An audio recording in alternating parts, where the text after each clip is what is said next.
കർത്താവിൻ്റെ മഹത്വമുള്ള നാമം വാഴ്ത്തപ്പെടുമാറാകട്ടെ. അനുഗ്രഹിക്കപ്പെട്ട ഈ നല്ല പ്രഭാതത്തിനാണ് കർത്താവിന് സ്വാഗതം ചെയ്യുന്നു. ഈ പ്രഭാത സന്ദേശം കേൾക്കുന്ന എല്ലാ പ്രിയപ്പെട്ടവർക്കും വീണ്ടും വരുന്നവനായ ക്രിസ്തയേശുവിൻ്റെ നാമത്തിൽ എൻ്റെ പ്രഭാത വന്ദനങ്ങളെ ഈ നിമിഷം അർപ്പിക്കുകയാണ്. പ്രാർത്ഥനയോടും ദൈവാശ്രയത്തോടുകൂടി ഈ സന്ദേശത്തിലേക്ക് നിങ്ങളുടെ ശ്രദ്ധയെ തിരിക്കുന്നു. നെഹമ്യാവിൻ്റെ പുസ്തകം 2-ാം അധ്യായം അതിൻ്റെ 20-ാമത് വാക്യം. സ്വർഗത്തിലെ ദൈവം ഞങ്ങൾക്ക് കാര്യം സാധിപ്പിക്കും, ആകയാൽ അവൻ്റെ ദാസന്മാരായ ഞങ്ങൾ എഴുന്നേറ്റ് പണിയും. നിങ്ങൾക്കോ യെരൂശലേമിൽ ഒരു ഓഹരിയും അവകാശവും ജ്ഞാപകവും ഇല്ല എന്ന് ഉത്തരം പറഞ്ഞു. ഈ വാക്യങ്ങൾ കണ്ട ദൈവത്തിന് സ്തോത്രം ചെയ്തു. യഹൂദ ജനത്തിൽ അല്ലെങ്കിൽ ഇസ്രായേൽ ജനത്തിന് അവരുടെ സ്വപ്നം ആയിരുന്നു യെരൂശലേം ദേവാലയം.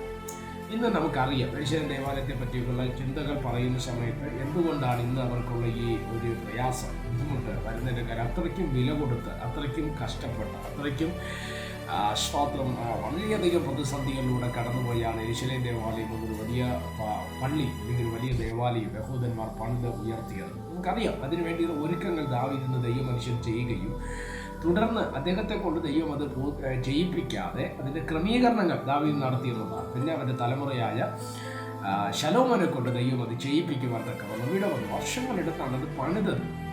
അത്രയ്ക്കും ഭംഗി അതിനുണ്ട്.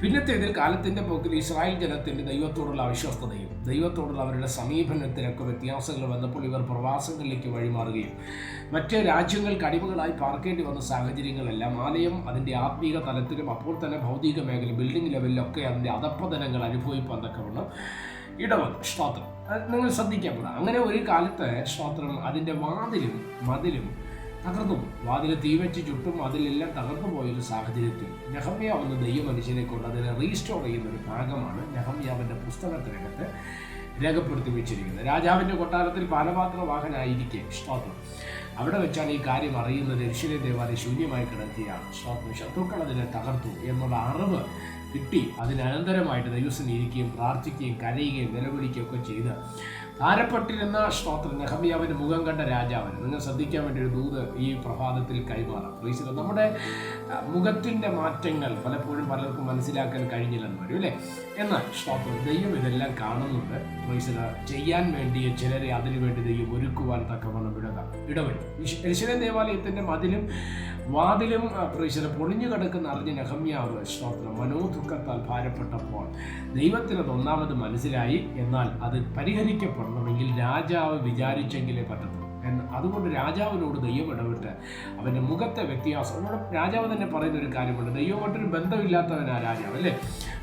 പ്രവാചകനോ ആത്മീയ ദൂത് പറയുന്ന ആളൊന്നുമല്ല രാജാവ്. പക്ഷേ അദ്ദേഹത്തിന് മനസ്സിലായി ഇത് മനോദുഃഖമല്ലാതെ വേറെയൊന്നും അല്ല എന്ന് മനസ്സിലായി. എന്താണെന്ന് കാര്യം മനസ്സിലാക്കി അതിനു വേണ്ടിയുള്ള ക്രമീകരണങ്ങൾ ചെയ്യാൻ ദൈവം രാജാവിനെ ഉപയോഗിച്ച് അതിനനുസരിച്ച് യെരൂശലേമിലേക്ക് കടന്നു വരുവാൻ തക്കവണ്ണം അതിൻ്റെ പണികൾക്ക് വേണ്ടി ജനത്തെ ക്രമീകരിക്കുന്ന ഒരു ഭാഗത്ത് നമുക്ക് കാണുന്നുണ്ട്. പക്ഷേ പല ഘട്ടങ്ങളിലായി ശത്രുക്കൾ അവനെതിരെ കയറി വന്നു. നമുക്കറിയാം അസ്തോദ്യൻ, അരാബ്യർ, സൻബല്ലത്ത്, തോബിയാവ്, ഇവരൊക്കെ ശത്രു പക്ഷത്ത് നിന്നുകൊണ്ട് ഇവർക്കെതിരെ പോരാടുന്നൊരു മേഖലയുണ്ട്. അങ്ങനെ അതിൻ്റെ മൂവ്മെൻറ്റ്സുകൾ നടത്തി വരുന്ന സമയത്താണ് അതിൻ്റെ 19 വരെയുള്ള വാക്യം നിങ്ങൾ ശ്രദ്ധിച്ചേ.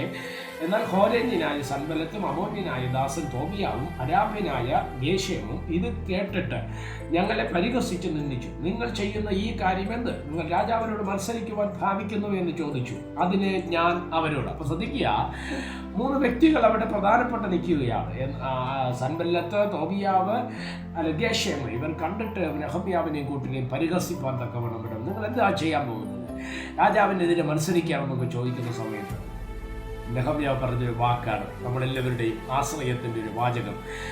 നെഹമ്യാവ് പറയുകയാണ്, സ്വർഗത്തിൽ ദൈവം ഞങ്ങൾക്ക് കാര്യം സാധിപ്പിക്കും, ഞങ്ങൾ എഴുന്നേറ്റ് പണിയും. എന്നെ ശ്രദ്ധിക്കുന്ന ദൈവമക്കളോട് ഞാൻ പറയാം, ശത്രുവിൻ്റെ വെല്ലുവിളികൾ എത്ര ശക്തമാണെങ്കിലും നിന്നെ തകർക്കുമെന്നോ നിന്റെ പണികൾ നടക്കത്തില്ലെന്ന് നിന്റെ മേലൊരു ദൈവിക വിടുതൽ വെളിപ്പെടത്തില്ലെന്ന് ശത്രു ശക്തിയോടെ പ്രബലപ്പെട്ട് ആഴത്തിൽ നമുക്കെതിരെ പൊന്തി വന്നാൽ ഒരു കാര്യം ഞാൻ നിങ്ങളോട് ദൂതായിട്ട് വിളിച്ചു പറയാം, സ്വർഗത്തിലെ ദൈവം ഞങ്ങൾക്ക് കാര്യം സാധിപ്പിക്കും, ഞങ്ങൾ എഴുന്നേറ്റ് പണിയും. ദൈവം നമ്മുടെ കൂടെ നിന്നാൽ അതിനെ തടുക്കാൻ കഴിയുന്നവർ ആരുമില്ല. എന്നെ ശ്രദ്ധിക്കാൻ വേണ്ടി ഒരു ദൂത് ഞാൻ പറയും, ലോകത്തിൻ്റെ മുഴുവൻ ശക്തിയും നിനക്കെതിരായിരിക്കും.